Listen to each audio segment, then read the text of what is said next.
नमस्कार. नमस्ते सर. आपलं नाव? सविता नामदेव शिंदे. आपण कुठून आलात? नारायणगाव तालुका जुन्नर जिल्हा पुणे महाराष्ट्र. आपला व्यवसाय काय आहे? मी गृहिणी. संत रामपालजी महाराजांची गुरुदीक्षा आपण कधी घेतली? 15/10/2011 साली. संत रामपालजी महाराजांची गुरुदीक्षा घेण्या अगोदर आपण व आपला परिवार कोणती भक्ती साधना करत होतात? जगात सगळ्या जगामध्ये जी भक्ती चालते महाराष्ट्रामध्ये उपवास करणे, आळंदीला जाणे, जेजुरीला जाणे, कुलदैवत ज्याला म्हणतो ते सगळं मी घरच्या लग्न झाल्यानंतर इकडं जे आल्यानंतर जे घरचे करत होते त्यांच्या म्हणण्यानुसार मी पण तेच सगळं करत होते. त्र्यंबकेश्वरला जाणे, नारायण नागबली करणे, जेजुरीला जाणे, तळी भांडर करणे, तुळजापूरला गेलो होतो एकदा सगळ्यांना घेऊन. असंच राधास्वामींच्या सत्संगाला जात होते माझ्या आईबरोबर. माझ्या आईनं राधास्वामींचा उपदेश घेतला होता. तिने 18 वर्षे भक्ती केली पण तिला काही उपयोग झाला नाही. तिच्याबरोबर आम्ही पण जात होतो पण आम्ही काही उपदेश घेतला नव्हता, पण मी असंच बघायला म्हणून जात होते. मी काही त्यांचा उपदेश घेतला नव्हता. याचा अर्थ असा झाला की आपल्याला कुठल्याही प्रकारचा देवदेवतांवर विश्वास नव्हता? हां, नव्हता. म्हणजे मला कोणत्या देवांची भक्ती करायला आवडतच नव्हती. माझं मन लागत नव्हतं तिथं. मग आपण संत रामपालजी महाराजांच्या शरणात का आलात? माझ्या आईनं माझी आई गेली अगोदर आणि तिनं मला गैरीनजर गीता मग एक पुस्तक दिलं. ते पुस्तक मी वाचलं. त्याच्यात सृष्टीरचना वाचली आणि ती सृष्टीरचना वाचल्यानंतर मला समजलं की हे देवी देवतांची स्थिती काय आहे. ब्रह्म विष्णू महेश हे कोण आहेत, यांचा जन्ममृत्यू होतं का, यांचे आईवडील कोण आहेत, हे मला वाचल्यानंतर हे मला पूर्ण पटलं. आणि मग मी लगेच उपदेश घेतला. इकडे संत रामपालजी महाराजांकडे गेले आणि लगेच उपदेश घेतला त्यांच्याकडून. संत रामपालजी महाराजांकडनं आपण उपदेश घेतला. असं ऐकण्यात येतं की संत रामपालजी महाराज हे देवी देवतांची भक्ती सोडवतात. म्हणजे जो आपला मार्ग आहे भक्तीचा त्याच्यापासून ते काहीतरी वेगळं असं ज्ञान देतात. हे खरं आहे का? संत रामपालजी महाराज ब्रह्म विष्णू महेश यांची स्थिती काय आहे, ते कुठं होते, कोण होते, त्यांचा जन्ममृत्यू होतो का, हे आपल्याला व्यवस्थित प्रमाणासहित समजून सांगतात. सगळ्या देवी देवतांचा मंत्र देतात आणि आपल्या शरीरामध्ये त्यांचं कसं ठिकाणी कुठे ते आपल्याला कसे प्रसन्न होतील हे सगळं समजून सांगतात. सगळं व्यवस्थित मंत्र जाप केल्यानंतर ते आपल्याला कसे प्रसन्न होतात हे सगळं संत रामपालजी महाराज सत्संगाच्या माध्यमातून सांगतात आणि नामोपदेश पण त्यांचा देतात. त्यांची भक्ती सोडवत नाहीत, उलट त्यांचे शास्त्रशुद्ध पद्धतीने भक्ती कशी करायची हे सांगतात. आणि मी पहिले नास्तिक होते. मला देवी देवतांमध्ये पहिली भक्ती करण्यात अजिबात काही रस नव्हता. पण संत रामपालजी महाराजांच्या भक्तीमुळे, सत्संग ऐकल्यामुळे, पुस्तक वाचल्यामुळे मला ह्या भक्तीत रस वाटला. त्याच्यामुळं मी नामोपदेश घेतला. जसं तुम्ही सांगत आहात की सुरुवातीला आपण नास्तिक होतात, आपल्याला कुठल्याही देवी देवतांवर विश्वास नव्हता, परंतु संत रामपालजी महाराजांचं ज्ञान ऐकून आपलं आकर्षण त्या देवी देवतांवर झालं आणि खरा मार्ग तुम्हाला कळाला आणि खरी साधना देवी देवतांची कशी करायला हवी हे तुम्हाला ज्ञान मिळालं. म्हणून आपण संत रामपालजी महाराजांचा उपदेश घेतला. तर मला असं विचारायचं आहे की जेव्हा आपण संत रामपालजी महाराजांचा उपदेश घेतला त्यानंतर आपल्याला आपल्या जीवनामध्ये काय काय अनुभव आलेत?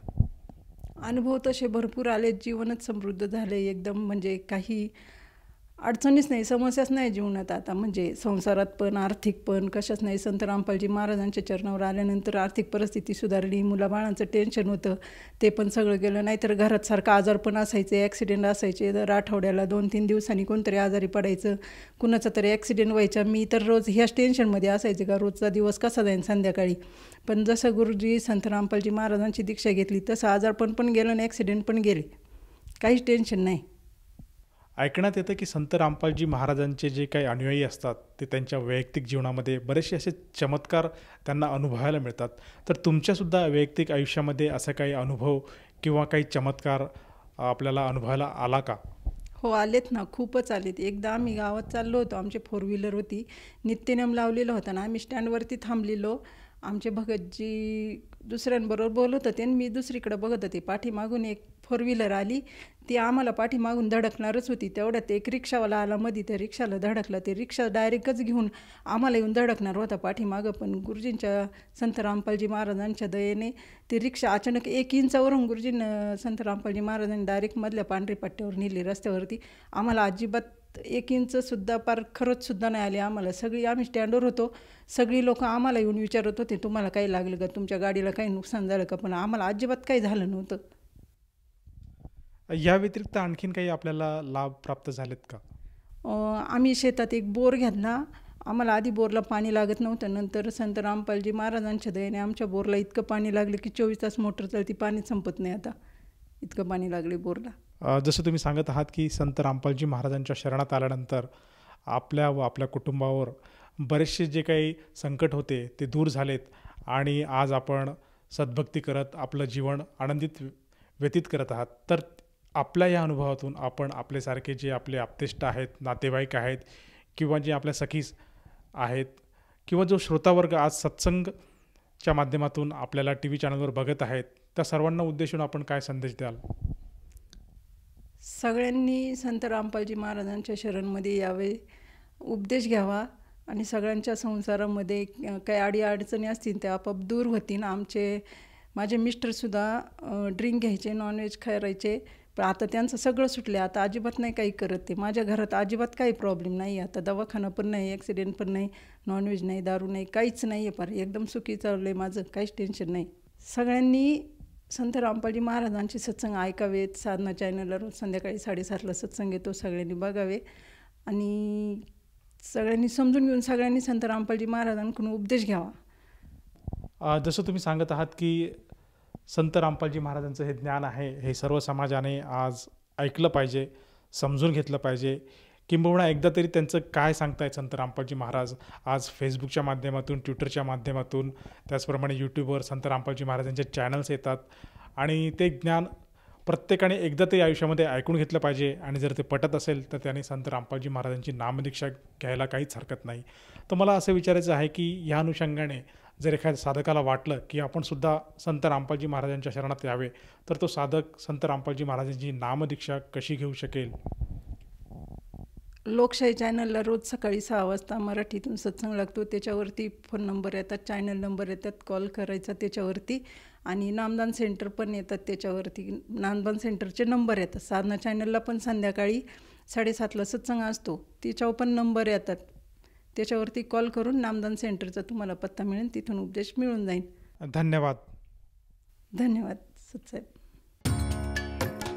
संपूर्ण विश्वामध्ये 500 पेक्षा जास्त नामदीक्षा केंद्र आहेत, जिथे निशुल्क नामदीक्षा दिली जाते. निशुल्क नामदीक्षा प्राप्त करण्यासाठी आणि अधिक माहितीसाठी संपर्क करा 7030303951 7030303952.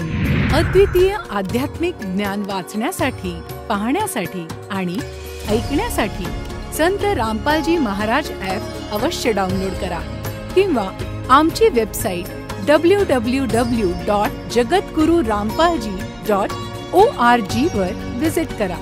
आम्हाला सोशल मीडियावर फॉलो करा. सर्व पवित्र धर्मांच्या पवित्र शास्त्रांवर आधारित प्रमाणित अनमोल पुस्तक ज्ञानगंगा किंवा जगण्याचा मार्ग यापैकी कोणतेही एक पुस्तक निशुल्क मागवण्यासाठी आपण आम्हाला आपले पूर्ण नाव, पूर्ण पत्ता, पिनकोड आणि फोन नंबरसह लिहून 7030303951 किंवा 7030303952 या नंबरवर SMS करू शकता किंवा 7030303950 या नंबरवर व्हॉट्सअप देखील करू शकता.